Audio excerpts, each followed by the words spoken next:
This is the story of taming a monster, a wildly brutish monster at that. A media company that was so vast that it could afford to ignore the primary principles of business and yet still thrive for a very long time.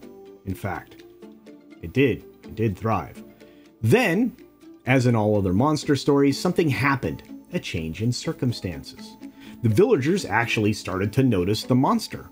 They saw it for what it was and what it was costing them, and they saw at its very heart corruption. The monster was losing its strength as the villagers actually started to rise against it. Recognizing it for what it was actually, well, removing some of the power. So the villagers started to ask the king to do something about this monster. Now, the king had no interest in controlling the monster. He never did. He had acquired the monster as merely another mechanism in a very well-oiled machine. A machine that was designed to make money. In fact, it made money for the whole kingdom, but maybe it wasn't worth it. The problem was, of course, that the monster was an unreliable mechanism in that very machine. See, it was filled with many broken parts, and it fought against the monster's very existence at times. It also fought so hard that it actually lashed out against the king, which probably wasn't a great move. It even challenged the king's existence for a period of time. After 3 years of sustained weight of the monster, well, that was a bit too much. The villagers didn't understand why the king had brought the monster in the first place, and the king had announced, ultimately, that it was going to be ridding itself of the monster, with only one small problem. Well, the monster was still going to have to exist. So, the villagers, despite having a little bit of hope, had to wait. And then one day, a magician arrived, and that magician said, "I have come to tame the monster. But it will likely require an unlikely hero. It will also require some accountability from the king." And an agreement between the king and the magician was struck, and a spell was cast. "Reversus Morris Trustum," the magician bellowed out, and a carded cage formed around the monster. And then there appeared an unlikely hero, unironically named David, and he strode forward and he started to pull the cart away. The monster got scared. It immediately started to feel its power drain away, waning away, washing away. You pick your adjective. It thrashed about in the cage while the journey continued. It was casting off pieces of itself, creating boils on its body and growing unwieldy appendages of enormous weight and little purpose. David and the magician allowed the cast-off pieces to actually slink away and die. They were going to be of no use anyway, so why not let them disappear? Those pieces had already started to deteriorate between, well, various scandals and a lot of hubris, so no big loss. The boils on the body, well, those could be lanced in the future, and anything useful about them, well, those could be salvaged and repurposed.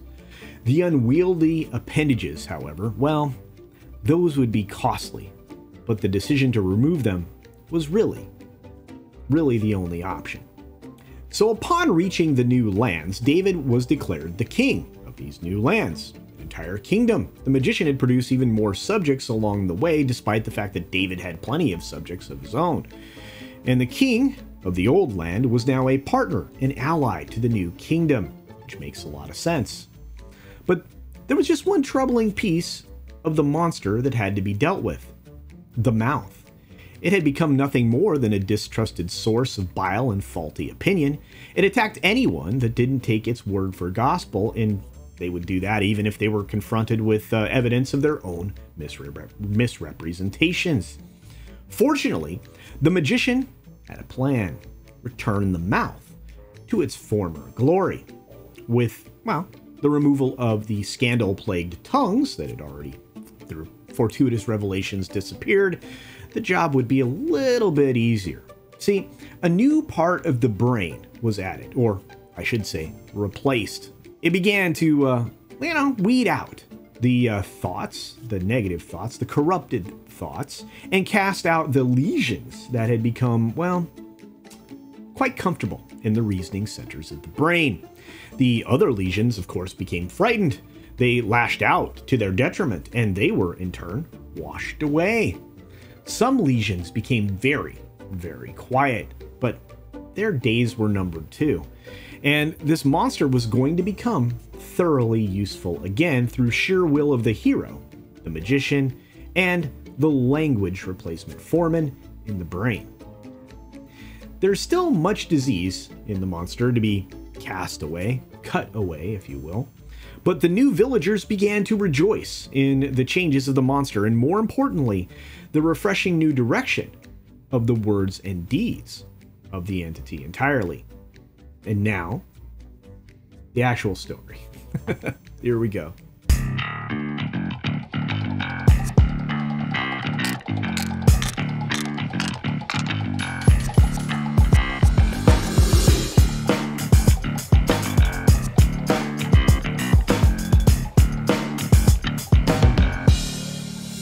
Okay, so let's start with a little bit of history, which you probably already know. Leading up to the spin-off of the Warner Brothers company as a new entity, billionaire John Malone of Liberty Media had a now famous, or maybe infamous if you are on the other side of this conversation, interview with the entity CNBC, stating that CNN would return to its roots of real journalism. He was very pointed in his comments during the course of the interview, saying, and I quote, "I would like to see CNN evolve back into the kind of journalism that it started with, and actually have journalists which would be unique and refreshing." He was very verbose during the course of the conversation, and these comments not only indicated that there would be a new direction for CNN in the future, it also threw shade on the balance of the, well, network news landscape and other news channels, and I think it was rather fair, to be honest with you. When pressed further on CNN's place inside the new Warner Brothers Discovery Media company, John Malone doubled down on, well, CNN specifically, saying, and again, another quote, "A coward's way out would be to sell CNN, or spin it off and then sell it." He really left no room in the conversation for anything other than turning the corner for CNN, and I think that was kind of a directive that he may have given Zaslav upon pushing him to the forefront of this new entity. Not that he was going to change out Zaslav anyway, it was kind of the guy he'd worked with to create, well, what Discovery had become anyway. So the gnashing of teeth at CNN had actually started well before these comments at CNBC. In fact, in the halls and the meeting rooms of CNN, these things started to ramp up, especially after the ouster of the cover-up specialist that was employed there. You might know him as Chris Cuomo. Well, when Chris Cuomo got removed from his position, he lashed out in his own way. That led to some revelations about, well, the scandal-ridden Jeff Zucker, who, well, had an even bigger blunder that was going to be revealed because of all of this. He had an open infidelity relationship in the workplace, a secret, not so secret, clandestine relationship with an underling who was, you know, an interesting, well, creature anyway. That actually marked the last page of the book for the politically compromised ideologue, Jeff Zucker. AT&T's CEO at the time, Stankey, gave him his walking papers along with his side piece, I'll call her, and politically compromised mistress that was there working with him, in a position of authority, by the way. Now, to observers, this particular move was long overdue because, well, Zucker had been revealed to be an establishment instrument as far as the, you know, political motivations of a particular political party in the United States, and well, had been compromised on video and audio by Project Veritas. Now, Zucker's dismissal left a void. This was a real problem during a time of incredible uncertainty and upheaval, and that was going to exist for a while, so they needed to find somebody to replace Zucker. Now, there were a lot of people that were vying for that job, and we'll get to that in just a moment, but through accident or leak or intentional maneuvering, Chris Licht was revealed to be taking this job. It didn't take long for them to get there either. It took basically 24 days, which isn't that long when you're looking for a new head of an organization. Now, there were a lot of internal hopefuls when it came to that job during that interim period where there wasn't a lot of conversation. One of those persons was Meredith Artley, who was an editor-in-chief and a senior VP. Now, Her disappointment must have been quite profound because she wasted no time in getting out the door after this was announced. And, well, I should say after the change in direction was announced by Chris Slicht himself, and basically lashed out at the new boss and the organization overall.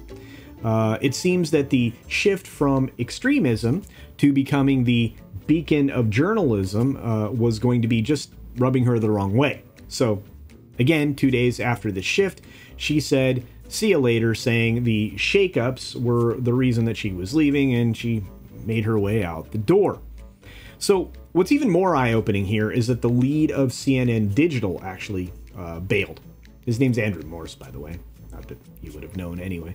But he bailed because of the complete failure and collapse of CNN, which was, CNN Plus, which was essentially the poison pill streaming effort that was put together to try to protect everybody that was at CNN and the digital side of things, which is kind of funny because everybody on the outside could see that this was obviously a poison pill being laid at the doorstep of whoever would become in charge of Warner Brothers Discovery. So the plan to poison everything actually, well, didn't last very long.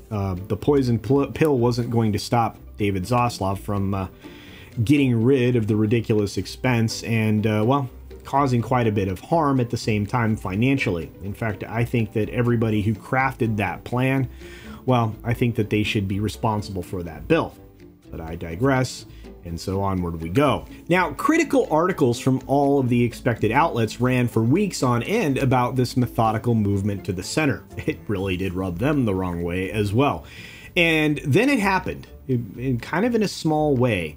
It started with the financial papers. They were long weighed down by their own internal struggles with political divide, and they actually rallied to support the change. Return to profitability, a lot of people said. So, and it wasn't an overt thing. It was very subtle how they went about it. And they talked broader, not just about CNN and their return, or the idea that they would return to actual news, but to the company as a whole, Warner Brothers Discovery. It seemed to make a lot of sense financially that, you know, we were going to lean back towards profit. Surprising.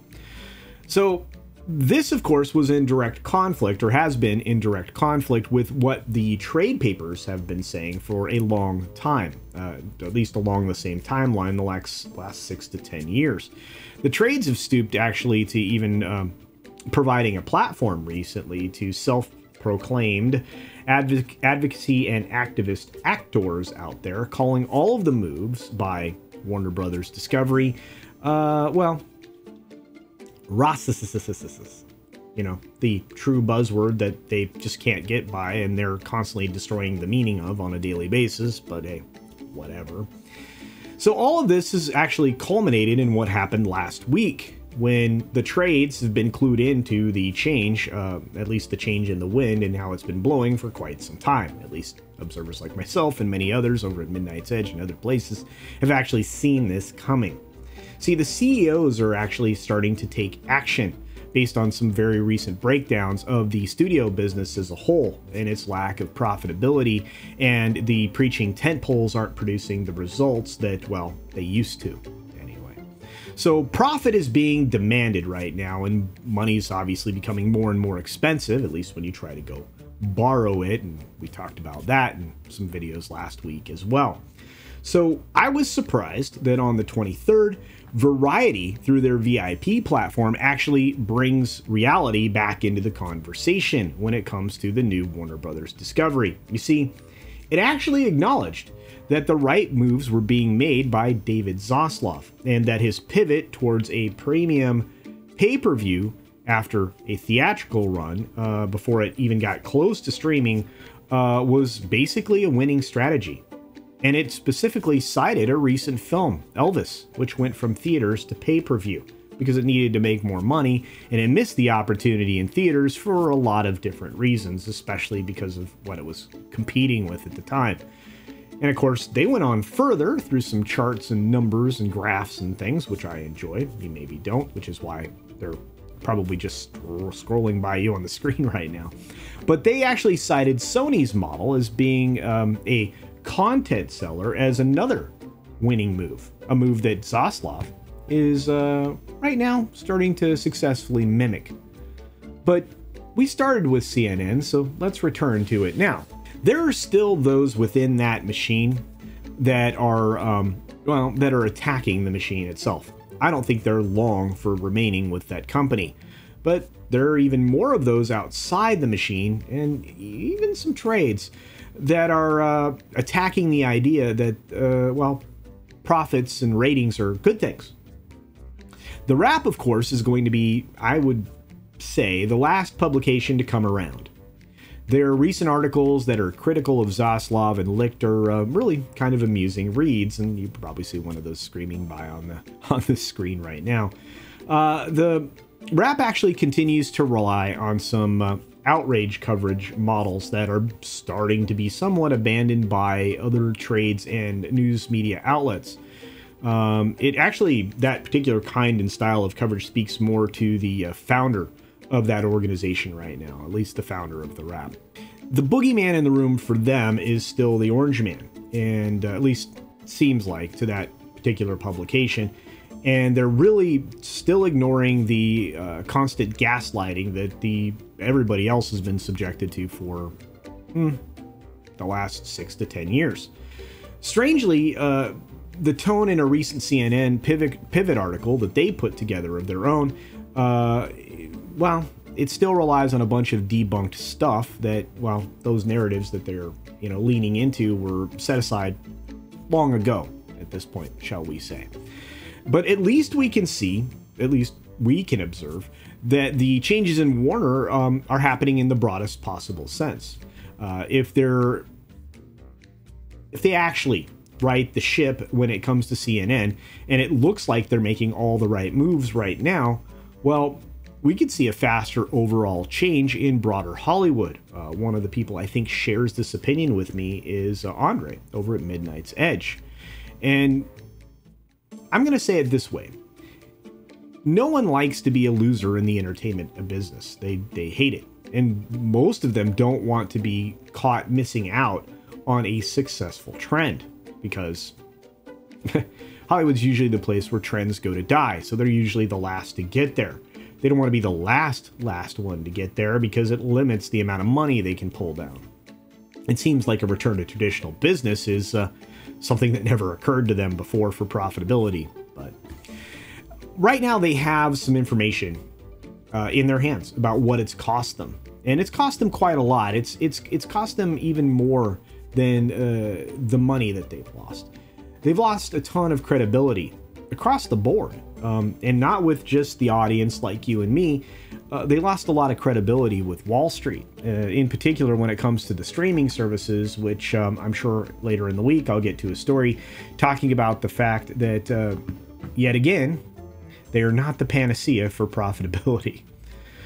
I will admit that there is still a long ride to the horizon. It's not going to happen overnight, at least not for us here in the audience. But I think that there's a shorter distance until we see more change over at CNN, i.e. the removal of more caustic anchors over there. But things seem to be moving quickly over at Warner Brothers Discovery, much to the chagrin of outlets like The Wrap. And even within the article, in which they're critical of the pivot, they acknowledge that Chris Licht is moving quite quickly. I think he's going to continue to move quickly across the board, but hey, time will tell. And it looks like today's video has turned out to be more of a white pill than one could have, expected or would have expected from my channel. But I do realize that I'm not the only person that's talking this way, glowingly, positively. So I just want you to recognize this, that there are others that are giving you the same kinds of information. So, just pay attention, because I think you're going to see some kind of a turnaround. And I think that Warner may turn around faster than any of the other studios. And on that list, I would say Disney might be one of the last to turn it around, but there's a lot more monsters in Disney, to be sure. So let me sum this all up by asking you a simple question, because this is the most important part of the video. Have the studios and other entertainment industries seen the writing on the wall, and are the recent moves at CNN and obviously in the broader sense Warner Brothers basically indications of actual sustained change? I mean, look at just the movie slate rearrangement and reshoots and other things that have been ordered for these superhero properties that, you know, are basically a moneymaker, a cash machine. I'm curious. And of course, use the section down below. Feel free to answer there so we can dialogue, because I'd like to know your opinion. Also, I want to know this. Do you like this format where, you know, I'm mixing things up a bit, tell you a little bit of a story before doing a normal cold open? I hope you like it, because I enjoyed making this one. And I have to do this. Here's your obligatory reminder to support other independent creators here, and anywhere you could be watching me right now. They really do need your help, and it really does help us on the platform. So when you like, comment, subscribe, and share, it really does mean the world to them, and of course to me. And I'll wrap up as I always do. Be sure to take care of yourself, take care of others, wash your hands, of course, because it's good hygiene. And until next time, bye.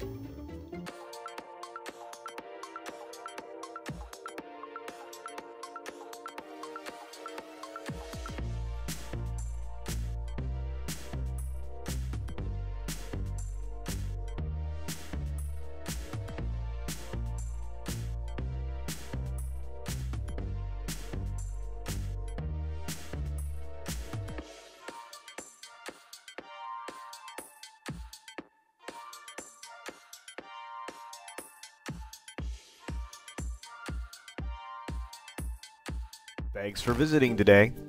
Be sure you're subscribed and hit that for alerts. Yay! Of course, like and share all of the videos that you can, as it helps with the algorithm. Have a great day.